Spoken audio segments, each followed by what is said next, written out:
நீங்கள் எல்லாரும் நல்லா இருக்கீங்களா? சில நாட்களுக்கு முன்னாடி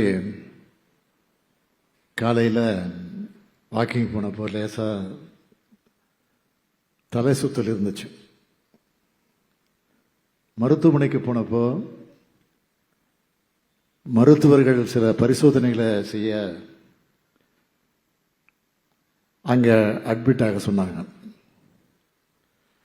மருத்துவமனையில் இருந்தப்போ அரசு அதிகாரிகள்கிட்ட தொடர்ந்து ஆலோசனை நடத்திக்கிட்டு தான் இருந்தேன்.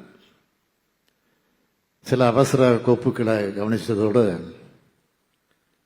உங்களோட ஸ்டாலின் முகாம் எப்படி நடக்குதுன்னு மாவட்ட ஆட்சியர்கள் பொதுமக்கள்னு காணொலி வாயிலாக விசாரித்தேன்.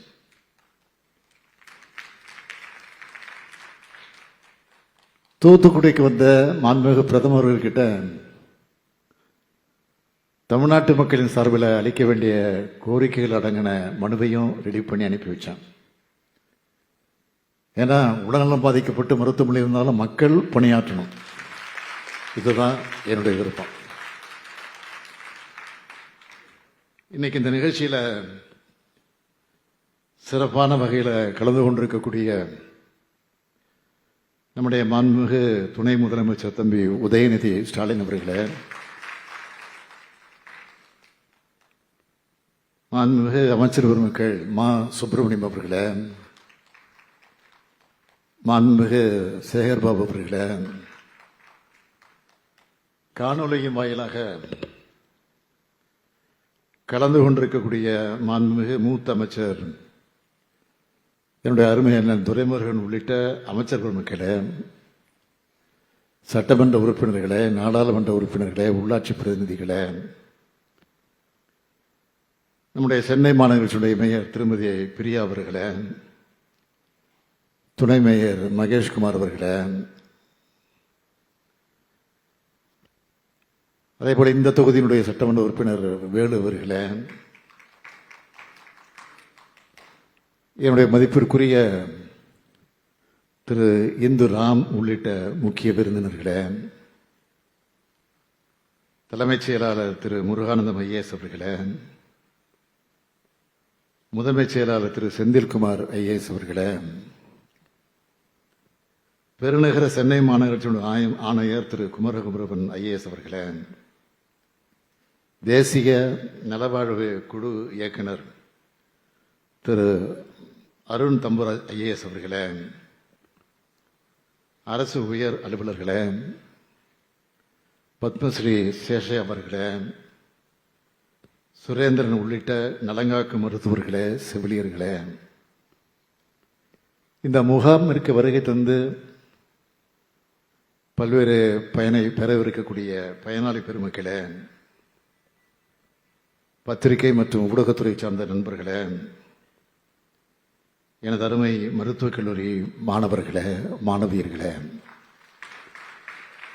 உங்கள் அனைவருக்கும் என்னுடைய அன்பான வணக்கம். நான் துவக்கத்தில் சொன்ன மாதிரி மருத்துவமனையிலிருந்து வீடு திரும்பின பிறகு நேற்று முன்தினம் தலைமைச் செயலக அலுவலகத்துக்கு சென்று என்னுடைய வழக்கமான பணிகளை தொடங்கினோம். அப்போது என்னோடய செயலாளர்கள் கூட சொன்னாங்க, வெளி நிகழ்ச்சியெல்லாம் ஒரு வாரத்துக்கு தள்ளி வைக்கலாமே அப்படின்னு கேட்டாங்க. இல்லை, அதெல்லாம் தள்ளி வைக்க வேண்டாம், மக்களை சந்திச்சாதான் எனக்கு உற்சாகம் வரும். ஏதாவது என்னுடைய உடலில் ஏதாவது நோய் இருந்தாலும் அது நல்லாயிடும். எனவே மக்கள் பணியை செஞ்சால் அதுவே என் உடல்நலத்தை கொடுத்துடும் அப்படின்னு சொல்லித்தான் இங்கே வந்திருக்கிறேன். மருத்துவமனையில் இருந்து வந்தவர் கோட்டைக்கு வெளியே நான் கலந்துக்கிட்டு பேசுகிற முதல் நிகழ்ச்சி இது. நாட்டு மக்களுடைய நலன் காக்கக்கூடிய நிகழ்ச்சி. நாட்டு மக்களுடைய நலன்தான் என்னுடைய நலன். நாம் ஆட்சி பொறுப்புக்கு வந்தப்போ என்ன நிலைமை இருந்துச்சுன்னு யாரும் மறந்திருக்க மாட்டீங்க. கொரோனா 2வது அலை, ஆம்புலன்ஸ் தட்டுப்பாடு, ஆக்சிஜன் சிலிண்டர் தட்டுப்பாடுன்னு தமிழ்நாடு ஒரு நெருக்கடியிலிருந்து தவிச்சிட்டு இருந்துச்சு. நான் உட்பட எல்லா அமைச்சர்களும் மக்கள் நல்வாழ்வுத்துறை அமைச்சர்களாக மாறிட்டோம். அப்போ தடுப்பூசி பற்றி விழிப்புணர்வு ஏற்படுத்த எல்லாரும் தடுப்பூசி போடுறத உறுதி செஞ்சோம்.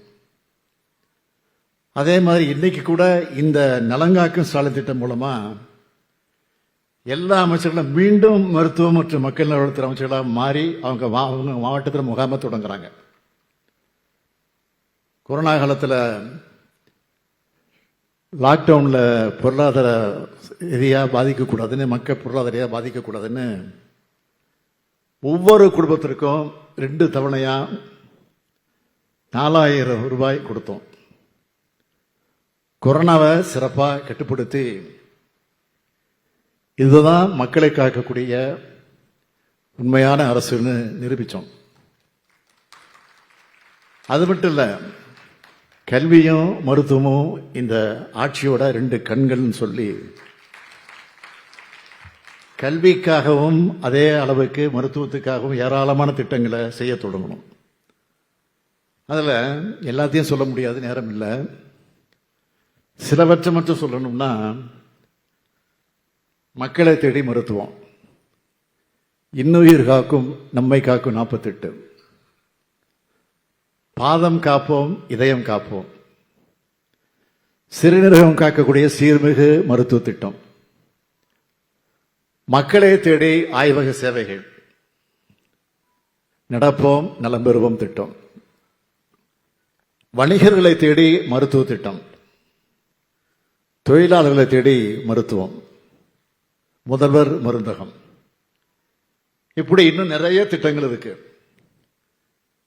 நேரத்தினுடைய அருமை கருதி தான் நான் சில திட்டங்கள் மட்டும் இங்கே சொன்னேன்.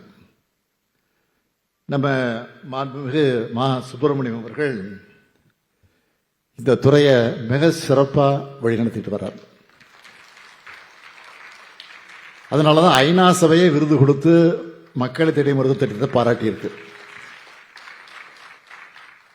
என்னை பொறுத்த வரைக்கும் ஒரு திட்டத்தை கொண்டு வரணும்னா அது ஒவ்வொரு தனி மனிதரையும் போய் சென்றடையணும். ஒரே ஒருத்தர் கூட அதில் விடுபட்டு விடக்கூடாது. அதில் நான் ரொம்ப கவனமாக இருப்பேன். அதனால தான் உங்களுடன் ஸ்டாலின், நலங்காக்கும் ஸ்டாலின் போன்ற திட்டங்கள் மூலமா மிகவும் அவசியம். எதிலையும் எப்பவும் தமிழ்நாடு தான் நம்பர் 1 இருக்கணும். இதுதான் என்னுடைய விருப்பம். அப்படி மருத்துவ சேவைகள் வழங்குறதுலையும் மக்களோட உங்கள் உடல்நிலை பாதுகாக்கிறதுலையும் தமிழ்நாடு தான் நம்பர் 1 இருக்கணும். இது போன்ற திட்டங்களால் அது நிச்சயம் நிறைவேறும் என்ற நம்பிக்கையோட நலமான உங்கள் வாழ்வுக்கு வாழ்த்துக்களை சொல்லி விடைபெறுகிறேன். நன்றி, வணக்கம்.